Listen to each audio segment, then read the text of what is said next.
राज्यभर नियुक्त 12 आमदारांच्या प्रकरणावर आज निर्णय होणार आहे। महाविकास आघाडीच्या यादीला तत्कालीन राज्यपाल कोश्यारींनी मंजुरी नाकारली होती। कोश्यारींच्या निर्णयाला शिवसेनेच्या सुनील मोदींनी आव्हान केलं। महायुती सरकार आल्यानंतर नवी यादी पाठवलेली आहे। जुनी यादी रद्द करून नव्या यादीच्या मंजुरीवर याचिकेत आक्षेप आहे।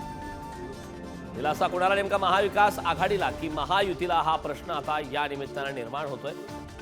जुनी यादी रद्द करून नव्या यादीवरती आता काही आक्षेप घेण्यात आलेले होते आणि त्याच संदर्भात आता राज्यपाल नियुक्त 12 आमदारांच्या प्रकरणावर आज निर्णय होणार आहे। भगतसिंग कोश्यारी यांच्या काळामधला प्रलंबित विषय होता। या 12 आमदारांचा मुद्दा महाराष्ट्रात खूप गाजला होता। या संदर्भात चर्चा देखील झाली होती। मात्र आता महायुती सरकार आल्यानंतर आता नेमक्या काय घडामोडी घडतात हे पाहणं महत्त्वाचं आहे। राज्यपाल नियुक्त 12 आमदार या प्रकरणावर आज निर्णय होणार आहे। या संदर्भात ताजी अपडेट देण्यासाठी आपले प्रतिनिधी शेखर पाटील आपल्यासोबत जोडलेत। शेखर, खरं तर महाविकास आघाडीच्या कार्यकाळामध्ये उद्धव ठाकरे मुख्यमंत्री असताना 12 राज्यपाल नियुक्त जे आमदार आहेत त्याचा मुद्दा खूप गाजला। त्यांची नियुक्ती झाली नाही, शेवटपर्यंत अगदी राजीनाम्यापर्यंत उद्धव ठाकरेंनी ते बोलून दाखवलं होतं। आज राज्यपाल नियुक्त या 12 आमदारांच्या संदर्भात निर्णय होणार आहे। काय या संदर्भात सविस्तर माहिती आहे?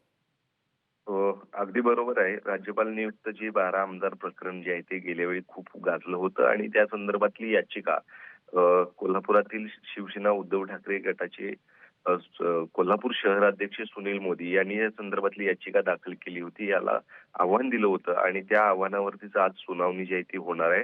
मुंबई खंडपीठ यावरती निर्णय जे आहे ते आज देणार आहे। त्यामुळे निश्चितच या संपूर्ण प्रकरणाकडे आज सर्वांचं लक्ष असणार आहे। आज 10 वाजेपर्यंत ही सगळी त्याची जजमेंट येणार आहे। त्यानंतर नेमकं या संदर्भातला काय निकाल येणार आहे हे देखील पाहणं गरजेचं आहे। कारण जे 12 आमदारांची यादी जी आहे ती उद्धव ठाकरे यांच्या खरं तर सरकारनं त्यावेळी दिली होती। मात्र त्याला मंजुरी जी आहे ती तत्कालीन राज्यपाल आपल्याला माहिती आहे भगतसिंग कोश्यारी यांनी त्याला मंजुरी दिली नव्हती। मात्र त्यानंतर महायुतीचं सरकार आलं, त्यांनी 7 जणांची नावं दिली, त्यांच्या यादीला मात्र त्या ठिकाणी मंजुरी दिलेली आहे। त्यामुळे हे सगळं प्रकरण जे आहे ते गेल्या काही दिवसांपासून गाजलेलं आहे आणि आज देखील या संदर्भातला जो निकाल येणार आहे तो नेमका काय असणार आहे हे देखील पाहणं गरजेचं आहे।